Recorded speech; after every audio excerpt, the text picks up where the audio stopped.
New blog সবাইকে জানাই good morning. আশা করি তোমরা সবাই ভালো আছো, আমরাও সবাই ভালো আছি। তো বন্ধুরা, আমি সকালবেলা পুজো টুজো দিয়ে চান কাজ টাজ বাগিয়ে পুজো টুজো দিয়ে আমি চলে গেলাম একটু বাজারে। সবজি আর কিছু ছিল না, আলু আর কোনো কিছুই ছিল না, ওগুলো সব নিয়ে এলাম। আর তার সাথে একটু মাছের ডিম নিয়ে এলাম আর একটু মাছ নিয়ে এসেছি। তো আমি বড়া করার জন্য এটা সব রেডি করে নিয়েছি। পেঁয়াজ আর সব কুচিয়ে নিয়েছি, লঙ্কা কুচি, পেঁয়াজ কুচি সব রেডি করে এবার আমি ভাজবো। শুধু বেসনটা দিতে বাকি আছে, বেসনটা দিয়ে আমি ভালো করে মিক্স করে নিই। তারপরে আমি কড়াইয়ে তেল দিয়ে দিয়েছি, কড়াই তেলটাও গরম হয়ে এসেছে। তো বন্ধুরা, আমি এখন রান্নাটা পুরোপুরি কমপ্লিট করে নিই, তারপরে তোমাদের দেখাবো যে আজকে আমাদের দুপুরবেলায় কি মেনু হয়েছে। অনেকটা তো মাছের ডিম খায় না, ও মাছও খায় না, মাছের ডিমও খাবে না, সেই জন্য ওর জন্য একটু পেঁয়াজ কুচি, লঙ্কা কুচি আলাদা করে রেখে দিয়েছি। ওর জন্য আগে প্রথমে ফার্স্ট ওর বেসনের বড়াটা ওর জন্য করে দিই, তারপর আমাদের মাছের ডিমের বড়া করবো। তেলটা পুরোই গরম হয়ে গেছে, আর ওর বেসনের বড়াটা ভেজে দিই, তারপর আমাদেরটা ভাজবো। মাছের ডিমের বড়া এত ভালো লাগে, আর এই বর্ষা টাইমে মাছের ডিমটা পাওয়া যায় বেশি করে। কাদের কাদের মাছের ডিমের বড়া ভালো লাগে খেতে অবশ্যই আমাকে কমেন্টে জানাবে। আমার তো খুব পছন্দ, মনীষার আমার খুবই পছন্দ মাছের ডিমের বড়া। তো বন্ধুরা, দেখা হচ্ছে আমার রান্না কমপ্লিট হয়ে যাওয়ার পর। তো বন্ধুরা, আমার এই মাত্র রান্না কমপ্লিট হলো, আর চলো তোমাদের দেখাই আজকে আমি কি রান্না করেছি। আজকে আমি রান্না করেছি ভাত, পোস্ত, টমেটো আলু পোস্ত, আর এটা হচ্ছে মাছের ডিমের বড়া। আর এইদিকে মাছের একটু টমেটো দিয়ে করে দিয়েছি। তো এই হচ্ছে আমাদের আজকে দুপুরের লাঞ্চ। তো বন্ধুরা, আমি সকালে বাজারে গেছিলাম, বাজার থেকে দেখলাম যে ভুট্টা বিক্রি হচ্ছে। তো এই তো আমি ভুট্টা নিয়ে এসেছি তিনটে, আমাদের তিনজনের জন্য তিনটে নিয়ে এসেছি। তো চলো এখন এই ভুট্টাগুলো আমি ছাড়িয়ে নিই। বন্ধুরা, আমি এগুলো সব ভুট্টাগুলো সব ছাড়িয়ে নিই। আর দেখো, লিও চলে এসেছে আমার কাছে, ওরাও বলছে যে ছাড়াবো। তো দেখি ওরা কি করে, ওরা পাতাগুলো খাবার জন্য ব্যস্ত। দেখো, রিও সোনা আমাদের পাতা খাচ্ছে।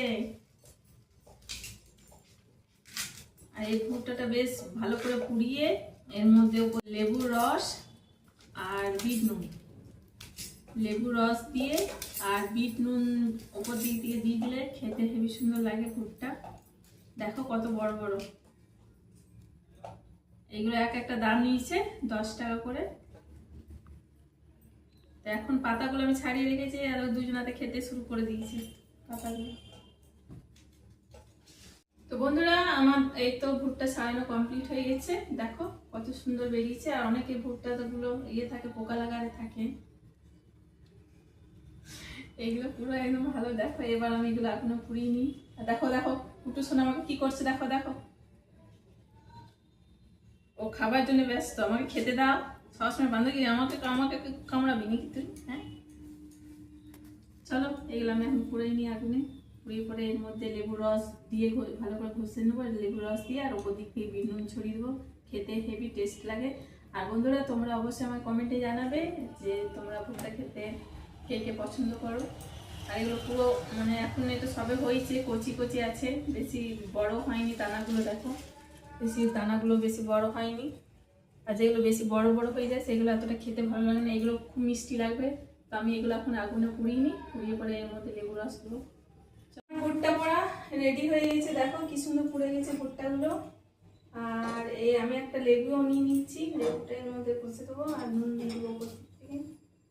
লেবু নিয়ে নিয়েছি, চলো এটা এখন কাটি।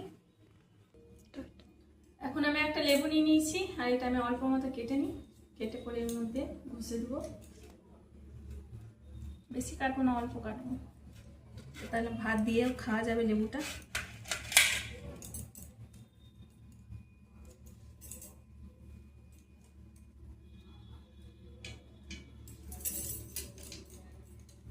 ভুট্টা খুব সুন্দর লাগে খেতে। রসটা উপর দিক থেকে ঘষে ঘষে দিয়ে দিই, আর একটু করে নুন ছড়িয়ে দেবো। বিট নুন নেই, বিট নুন থাকলে খুব ভালো লাগে।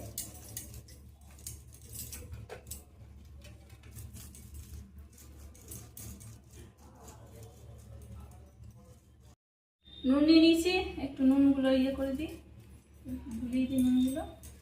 আচ্ছা, এই তিনজনাতে আমরা খাবো এখন ভুট্টা পোড়া। খুব সুন্দর লাগে। তো বন্ধুরা আজকে এই পর্যন্তই, দেখা হচ্ছে পরের ভিডিওতে। আমার চ্যানেলে নতুন হলে একটা সাবস্ক্রাইব, লাইক, কমেন্ট, শেয়ার করবে। বাই।